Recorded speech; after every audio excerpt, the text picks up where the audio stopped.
Hi and welcome to Creating Cadence, a podcast for life and work in motion. I'm your host, Mich Bondesio, a writer, speaker, coach, and solo entrepreneur.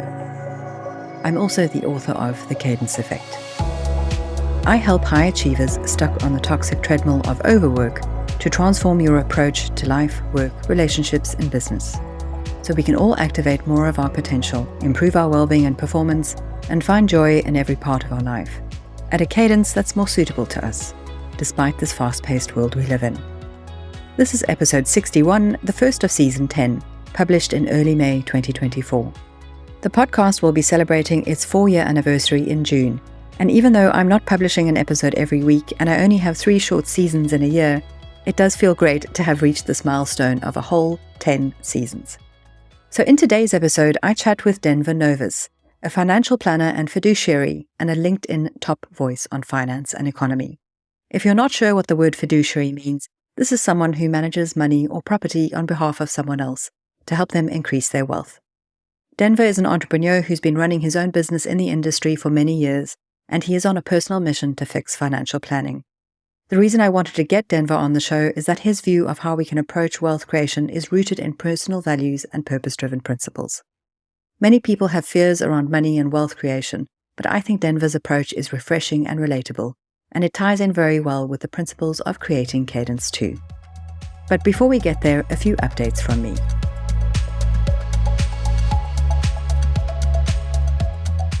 My book, The Cadence Effect, which this podcast is based around, had its first anniversary on the 5th of May 2024. It's surprising how quickly a year has come and gone since the book's launch, and it's been a busy one for sure. To celebrate this milestone, I've got 2 special offers available if you buy direct from thecadenceeffect.com. The first offer is 24% off the cost of the print book, with coupon code May24-print24. This excludes shipping. The print edition includes the workbook exercises built into the book. For the second offer, if you buy the ebook, you'll get the PDF workbook for free, valued at £7.99. If you use coupon code May24-ebook deal. The ebook does not have the workbook exercises that appear in the print book, but you can get the separate workbook for free when you use the special coupon code when you buy the ebook. I'll share the links and the codes to both of those offers in the show notes. The second bit of news is that we're almost halfway through the very first Cadence coaching program. I'm working with a small group for this first cohort, and feedback so far has been super encouraging. The recordings of the masterclasses will be made available to purchase as standalone lessons after the program ends. And I'm planning a second cohort for the program later in the year. And in the next episode, I'll share more news about something new that I'm working on, which I'm getting quite excited about. But enough about me and my work, let's get on to today's interview.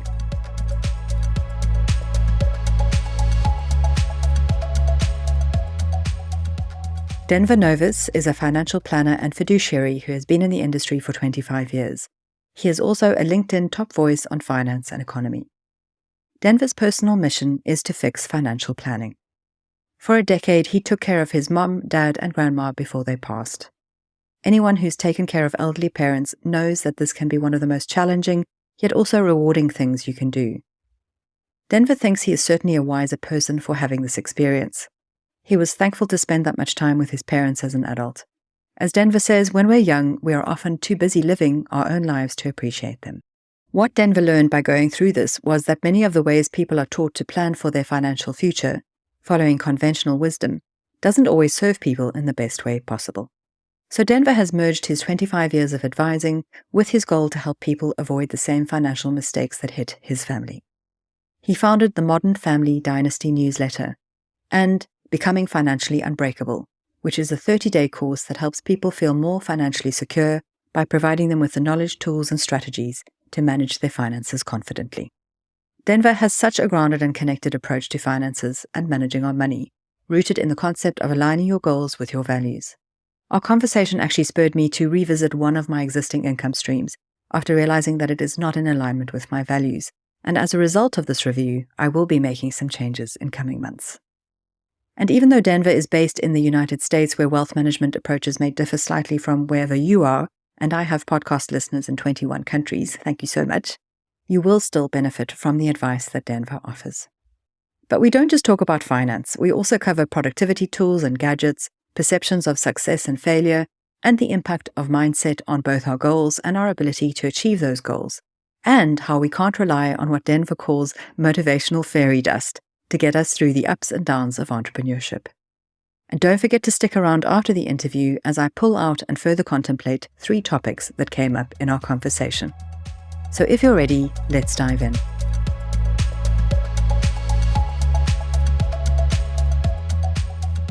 So welcome to the show, Denver. It's lovely to have you here. It's great to be here. So some context for my audience. I first came across your work through Trudy Roth's Well and Wealthy community. We were both members of that community, and you did a really interesting talk on investing and finances. And that community has subsequently become merged into something larger known as the Leading Expert Alliance. And I've been following your newsletter for a little while, and you always share super tips on wealth management and investing, ones that are applicable not just for those people who live in the States, because I'm obviously in the UK as well, and I found a lot of it very helpful. And what I also love about your newsletter is that you always include productivity tips, which some people may not think can impact on things like wealth and investing, but I love that you include that as well. So thank you.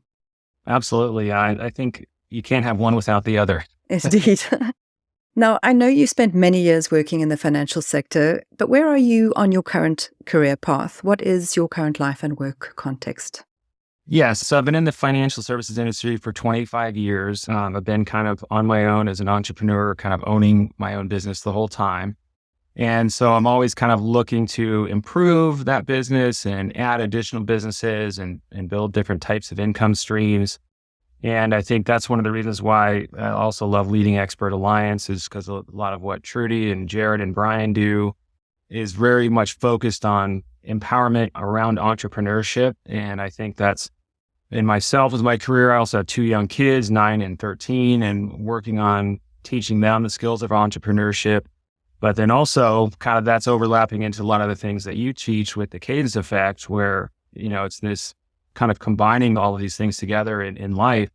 So that's kind of that journey I'm on right now, is kind of how do we combine all these skills of building wealth with all these other things that are probably more important, and how we have this meaningful life that we want to have. And so that's why it's great to chat with you. And I love how you laid it out in your process as well. Thank you very much. That's really kind of you to say. I love that you are teaching your children young about the importance of how to manage your money. That's really important in the context of the world that we find ourselves in now. And I agree, some people think that all of these things are separate, but they're not. They're all really interconnected. So with your current context, how does that impact on your well-being and productivity for yourself in terms of the work that you do? What are the challenges that you experience in your particular situation around well-being and productivity? Well, I think, and this has been something that has been pretty insightful for me to learn about myself in just this last, I would even say 6 months. Because it's easy to be an entrepreneur and you get your head down and then you're working 60, 70 hours a week or more. And that can just literally go on for years. And so what I started learning more about is, how wealth should really be aligned with what our values are. Meaning, what do I value? When I started going through that exercise and looking what I value, then you go, okay, well, I have kids and I have a family I provide for, so I obviously value security. So that's important. But then I also, as an entrepreneur, I also value freedom. And, you start looking at the time and you're like, wait a second, I have these businesses and I'm working 60, 70 hours a week and not really getting to the next level, kind of keep hitting these upper walls. And there's certainly procrastination that would come in and just fatigue and all these things. And when you look at it and you go, wait a second, all these things I'm doing aren't aligned with my value. I want to have more freedom. Is this actually letting me have more freedom?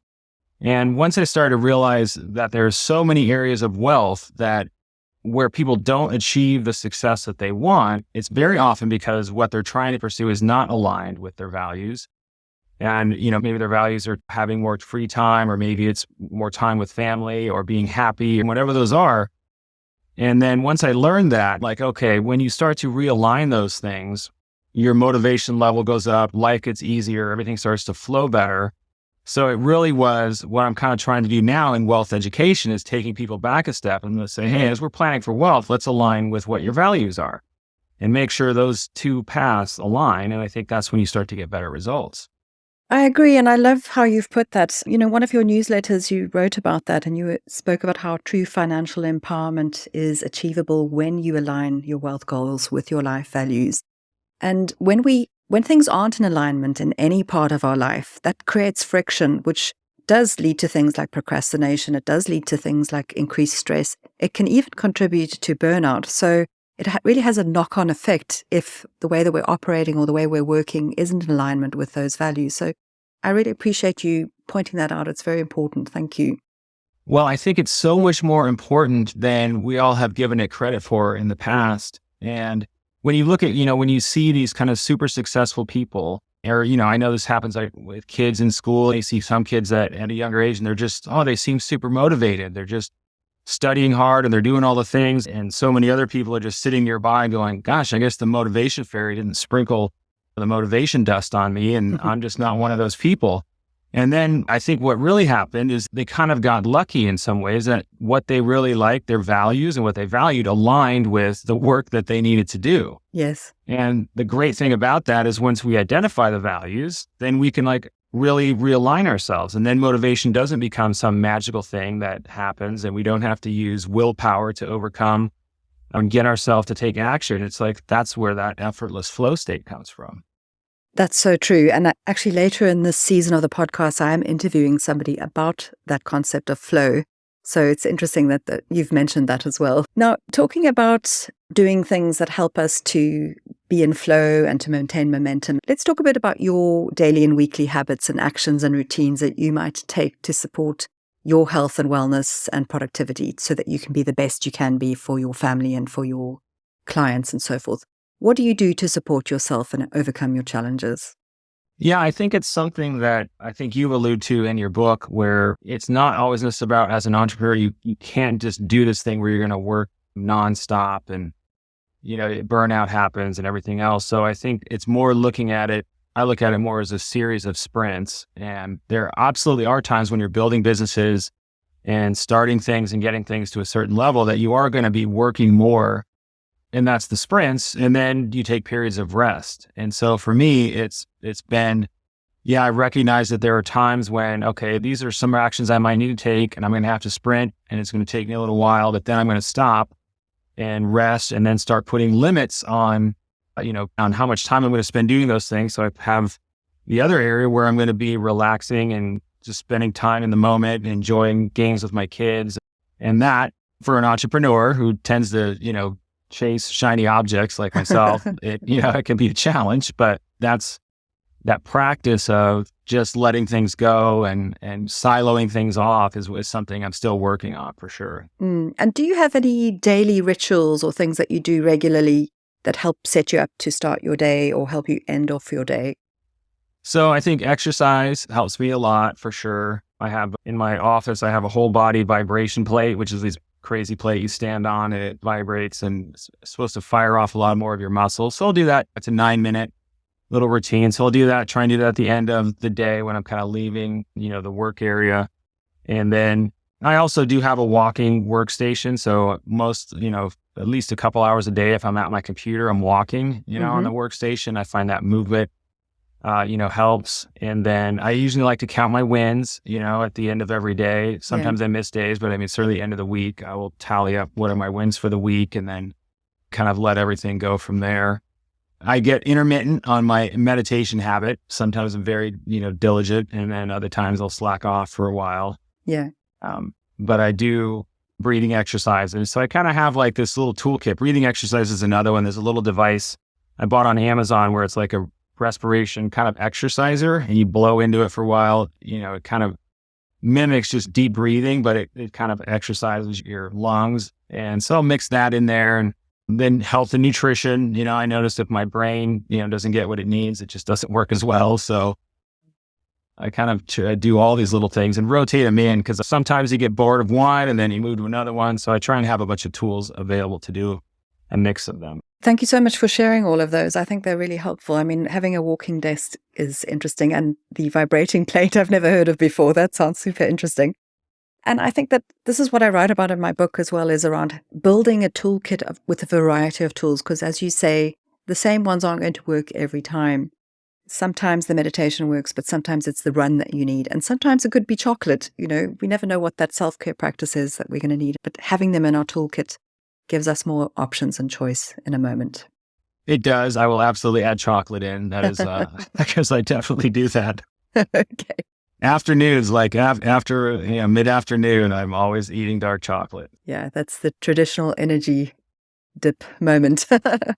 All right, well, let's talk a little bit more about cadence in terms of a broader context. You've mentioned flow in the conversation already, but what does the concept of cadence mean for you in terms of how you work or how you approach life? Well, I think that, I guess in creating some of these businesses, and I'm in the process of creating another business right now, in addition to the financial service ones that I have, it's part of that is letting go of trying to have everything perfect. That's probably number one. And then number two is not being afraid to fail at it. And I mean, I don't mean like when you lose, it's like, that's just part of the game. It's just part of building businesses. And I don't mean like big catastrophic losses, but just you're going to choose to do things and they just don't always go your way. And there's a certain part of me that struggles with losing. I don't like to lose. And so part of that, getting into that cadence, is knowing that, all right, success really is just all the things you did that didn't work until something did, and just keep doing those things and putting them together and, looking like, here's my method, here's my systems, and then let it be. And like, I've done my best effort on it. I put it together. Now I'm going to let it be and see what happens. And then I think that has helped me kind of compartmentalize things more and simplify. And that's really where you can get to the point of, okay, I know that this hour or this 2-hour period, I'm doing this. Now this period, I'm doing this, and this period, I'm doing that. And then just letting things go and being a little more patient in that process. And that is what's helped me get into more of a cadence. Of course, I still work at it and it's not perfect and I still need a lot of work in it, but that's kind of my general goal, is just to kind of let things be. Once I've done my best, I put them there, let's do it, let it be, and then keep going forward. I like how you've put that. You mentioned earlier about working in sprints as well, and then having a kind of a slower period in between. And that's also a part of, finding the cadence that works for you in terms of your workflow, whether it's daily or project-based. And I like what you said also about the way that you work and the way you see cadence in terms of helping you to compartmentalize and simplify your approach to your projects. Yeah, and I think that it is difficult when you start to combine this money and creating wealth, and especially if you're a solo entrepreneur or you're running a business, or even a provider, whether you might have a job. That's what always, to me, is a challenge in the real world. Like, we still have money to deal with. We still have to have it. We still have to get it. So we still have to get these real results. And that's where I think learning a lot of the skills from like Leading Expert Alliance and what that group teaches can help, because sometimes you think it's not as easy. Wish we could all just go live a simple life and have everything there and all that we need. But when you have to operate with so much complexity, which the world is complex, I mean, I think that it is a challenge. I mean, how do you think about that in that context? It is a challenge. And I think that part of cadence for me is flexibility, being resilient enough to adapt to these constant changes and challenges that we face. Yeah, that makes sense to me. I think that I've heard that framed in the way of, and maybe this doesn't work for me either, it's like I've never been really great at having specific goals. I've been better at having loosely framed goals. So there's like wiggle room of going in that direction. Is that kind of what you mean? Yes. And I think that that's interesting, the way that you've put that. For me, when I try and ring fence things too tightly based on timelines and so forth, it doesn't work for me and it doesn't work for my brain. So how I treat my projects and my businesses and everything is as an experiment. And you alluded to that earlier about you don't like the idea of failure. And for me, I don't like the idea of failure either, which is why I treat my projects as experiments. And so I'm going to learn from them and I'm going to win from doing them, even if they don't end up being successful in their own right, because all the knowledge I gain from that is going to help me move forward in the other parts of my life and the other parts of my business in a better way. That's an excellent framework, framing them as experiments. And maybe it helps to remove some of the pressure. And I do kind of try and do that at the end of, things like that, like for, hey, trying not to have to, I guess maybe be easier on myself, not be too hard on myself for things that didn't work out. I still often wonder, why is that such a challenge? Because I know in business and sports and other things that failure is just something that has happened all the time. But it seems like in certain contexts, it bothers me more than others. Have you had similar experiences? Yes. And, maybe that can also be tied to the idea of fixed and growth mindset, because in some areas of our life, we can be very growth minded. And in other areas, we may feel that sense of failure more strongly because we may feel that we are less accomplished in that area, or we have more to learn. And so we feel more self-conscious. For sure. So, there's lots of different ways that you could look at this. And it's interesting, the points that you've raised. You're going to make me go away and think about this more as well. Well, yeah, that's where I guess when I start talking with people about financial planning, and that's one of the first things now I start doing is, because people are building up this wealth, or whether they've saved it up or whatever, and then it's starting to think about what their values are and what they want to do with it, and is it in alignment? And I think very often it's just that it is not in alignment. And I think that's still where most resistance comes from. And it is magical what happens when you can really align that. I do think life, can get a lot easier in many ways. Well, let's talk a little bit about that alignment and kind of cadence in terms of the work that you do and how that helps your customers and your clients to create more cadence or build more momentum in their life from the perspective of wealth management and investing and so forth. Sure. I think my industry has a bit of a bias where when most people think, at least here in the US, and they go talk to a financial advisor, that person is typically going to try and kind of sell them on investing in the stock market. And that kind of has become what financial advice is in a lot of areas.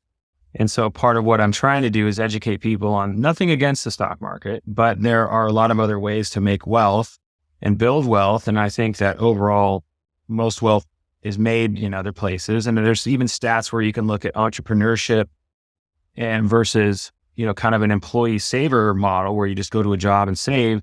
The entrepreneur will typically make their millions 20 years faster than those, that are in the employee saver market. Now, sometimes you have to be an employee and you have to have a job and you have to have income. But when you're able to do these things on the side, and that's where when we start planning, where I'm talking with people about what are their passions, what do they really like to do, what are they good at? And so a lot of times if they're like, well, I really enjoy starting businesses, or I really enjoy doing real estate, and even if they have a job or they have some other career going, then it's like, all right, well, how can we make it so you can do more of those things that you're really good at? And so a lot of wealth creation is not necessarily, hey, you need to save more money and you need to invest more in the stock market. It's like, what are your passions? What are you really good at? Because very often I think your highest ROI can come from being able to direct resources and things into the areas that you're really passionate about and really good at. So that's kind of usually where we start. That's so interesting. First of all, that statistic that you shared was really quite alarming, but also really interesting how you've again linked that back to things being aligned. When people become more aware of the things that fill up their spiritual and creative cup, for example, you said, the things that people find joy in doing. And if they can align their wealth creation activities with those types of things, they're more likely to do better in those areas. Yes, I think that's the highest ROI, where you often will see things that you're passionate about. I think I always compare it to, if you're hungry and someone puts a plate of your favorite food in front of you, you don't have to be motivated to eat it. You just eat it. And I think that happens when you kind of align with passions. I mean, I've talked to people recently and they're very passionate about certain areas of real estate. They have other careers, but they're like, I could do real estate all day long. I love it. They love looking for the buildings. They love working on the places. It's just something they're really passionate about. And that tends to be the areas you're going to get the highest ROI from. So unfortunately, then most financial advice doesn't address that. It tends to be like, yeah, just invest in the stock market. Mm-hmm. That's the only way to build your retirement. And I think that's where there are so many opportunities. I know I love how Leading Expert Alliance and, Brian in his newsletters talks about, the over 50 demographic. And not only is it an incredible opportunity to market to, the aging population, but there are so many people that are in that aging area that still have massive amounts of skills and good that they can give. And so I just think there's a lot of opportunity there. So that is a lot of topics that we're discussing. And sometimes, you might just need some investments to provide some income while you're building and doing these other things. But it's never anymore, it shouldn't be an all or nothing. It should be like, hey, let's have this kind of multi-faceted plan where you're able to do the things you want, feel like you're contributing and, living your values. I think people really enjoy that. And I also hear that they just don't hear about this very often. Yes. Financial planning. I agree, which is why it's so refreshing to be able to read your newsletter, Modern Family Dynasty newsletter, because you share such interesting advice that is very relatable, particularly for people who are entrepreneurs. But as you say, I'm sure that a lot of what you share would apply to people who may be in employment, because those people might be considering starting side projects, generating income that they can then, build wealth from as a side thing, but then maybe becomes their future career. As you say, about in the grey economy, people are shifting in the way that they're working, and they're not necessarily retiring at that set age that's been dictated by government, because they have these skills and they have this energy that they can still contribute. So it sounds like there's lots of opportunities there, and you are tapping into the market in a very good way because you're able to provide that value to those people. Yes, I don't think there's ever been a better time to start a business. I think that there are so many opportunities right now. And one thing that I think technology has done, we've seen a lot in Leading Expert Alliance about the use of AI. And, I don't think it's ever going to replace all of us, but what it has done is give us, all of a sudden we have tools that would have probably cost a lot more for us to get. So people can start businesses easier. They can, get the word out there easier. They can create a lot of really cool things and be able to create some of those extra income streams. I don't certainly recommend people to, there's nothing wrong with a good high paying job, obviously, and it can be the springboard, and you need financial security and stability. And if you're kind of trying to go out on your own and you don't have other income, it just gets pretty stressful, which can make the process not fun. Yeah. So I usually like people to kind of try and work on those two things at one time. Like, how can we transition and make it work together? Yes, that's really good advice. As we're coming towards the end of the show, I did want to ask if you had any other words of advice or key takeaways that you want to share with listeners based on your experience of life and work so far. Well, I think that financial planning and financial advising is also in a place where it is very difficult for consumers to make the right decisions, because there is information overload. And every time, you can look up one strategy, you're going to find a conflicting viewpoint on that strategy. And I think that's where it makes people almost just to the point where they get so overwhelmed, they don't act on it. Mm-hmm. But I think if you start with going back to identifying what you're passionate about and identifying what you really value, and then you can start to have conversations about aligning that stuff together, that is a better framework to start with than chasing rate of return or just always looking to say, hey, how can I get the most return on my money? That's important, but that doesn't really get you to where you want to go, which is kind of this fulfilling life where you're living your values and you're able to, communicate those with your kids and your family and all the relationships that you have. So I think starting with that combination can help add additional clarity, because then when you're looking at a strategy and you're going, okay, does this align with my values? Does this help me get more of what I want? And if the answer is no, then you're like, okay, well, let me keep looking. And that process is something that I think everyone can do for sure. That's great advice. Thank you, Denver. So where can people find you online? LinkedIn is great. I'm always posting on LinkedIn.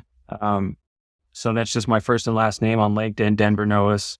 And that's probably the best place. I'm also Substack, is if you want to subscribe to the newsletter. Again, you can just search me on Substack and you'll find the Modern Family Dynasty newsletter. But those are probably the two best places. That's great. And we will share those links in the show notes. So thank you so much, Denver. I really appreciate you being here with us today. Oh, thank you as well. I really enjoyed our conversation. I loved this conversation with Denver. It actually changed the way I think about how I manage my money. And I hope you found it as helpful as I did. Now, there are many discussion points I could pull from this episode, but the three that I want to talk about are task stacking for health and productivity, using sprints in your workflow, and motivation versus mindset. We know that fitness routines and daily exercise are crucial for body and brain health. It's common for us to put those activities into time boxes that come before or after work. But it's important for us to be active during our workday too. And this is where what I call task stacking can be helpful. I'm referring to task stacking in the context of carrying out a productivity-related task whilst also engaging in something that supports your well-being. For Denver, who is clearly a gadget guy, he uses a vibration plate and a walking workstation for certain periods of his workday to ensure that he keeps his body moving and limber. He's also added bite-sized exercise routines and reflection rituals that fit into his workflow. And these tools help him achieve results on many fronts at once, again supporting wellness and work. For me, I often take walks during my workday to help me process a work problem or to prepare my mind between first draft and edit stage on a writing project, as writing and editing require slightly different mind states. When I do this, I'm supporting my fitness whilst also doing some thinking work. Other times, I also task stack when I listen to a podcast or audiobook while I'm out walking. In this instance, I use my walk as a learning opportunity for things I can then later apply in my work. So think about ways that you can inject more movement into your workflow and what productivity and well-being tasks you can combine together or stack together to support yourself whilst getting more done in a frictionless way. The second thing I want to cover is workflows and cadence. Denver plans his workload in sprints, and I actually do the same for my work too. Now, sprints can be 2 to 3 hours, a full day, a full week, 6 weeks, or something else. The important thing with sprints, though, is that they don't go on for months and months. They need to have a sustainable endpoint so that you don't burn out. By their very nature, completing a sprint requires that you are focused and disciplined around a particular task or set of tasks to achieve a specific outcome or goal. Then you slow down and change the pace once the sprint is done. This expansion and contraction of effort is important for our brains to allow time for rest, recovery, and recharge, so that you then have the energy to sprint again. The pause after a sprint doesn't mean that you have to stop work entirely unless you have the opportunity to take time off. The point is more that the pace changes. You slow things down and create more space. So if you can't take a break from work in the slack period, like maybe going to see a movie or visiting an art gallery during work time, perhaps you can change the type of work that you're doing in that slower time frame. And here's another point related to sprints. Just like successful wealth creation strategies, a good sprint starts with considered, realistic planning. So often we add too much to our daily plate and then we feel like we've let ourselves down when we don't get to everything on our to-do list. Know yourself and your limits. Know what is doable for you to complete in an hour, a day, a week, or a month, given all the other things clamoring for your attention. Remember, sprints are meant to help you move forward and build momentum, but not burn you out. Finally, I want to talk about motivation versus mindset. Being an entrepreneur can be invigorating, exciting, and rewarding, but also frustrating, demoralizing, and downright tough. It can often take longer than you think it will to achieve your goals. You will feel and have to deal with resistance from yourself and others every step of the way, and you will experience losing or failing in lots of ways along the journey to success. I'm not really selling it, am I? But as Denver says, success is all the things you did that didn't work, until something did, and you then kept doing those things. And he should know he's been an entrepreneur for 25 years. I'm only 6.5 years into my journey, and what I can tell you is that the journey requires grit, resilience, and persistence. Whilst motivation can help you, it can also be an unreliable tool over the long run, because motivation is often influenced by external factors which are changeable and which we have no control over. Our motivation also comes from the same place that our willpower comes from. It can wane across a day or a week or a month as our energy wanes and our cognitive load increases. Mindset is a more powerful and effective way to help stay the course over the long haul. Reinforcing a positive mindset, which is intrinsically motivated by things like our values, will make it easier for us to take action despite any resistance we may feel. There are lots of ways that you can support your mindset. It's all about building a practice around positive reinforcement. Denver spoke about how he celebrates his weekly wins, and I do something similar in my weekly bullet journal review. You can also engage in a gratitude practice or visualization or affirmations, and meditation is super helpful too. As Denver mentioned, when what we're trying to pursue is not aligned with our values, it creates obstacles that slow us down, but not in a good way. It creates friction. But when our thoughts and actions are aligned with our values, it helps things to flow. Our motivation can wane, but developing a robust mindset is a keystone when it comes to building strong foundations for success. And how we build momentum is by taking action, one step at a time. So if you find yourself being paralyzed by a lack of motivation or going in circles because things aren't connecting well for you, it's time to do some mental housekeeping and work on your mindset.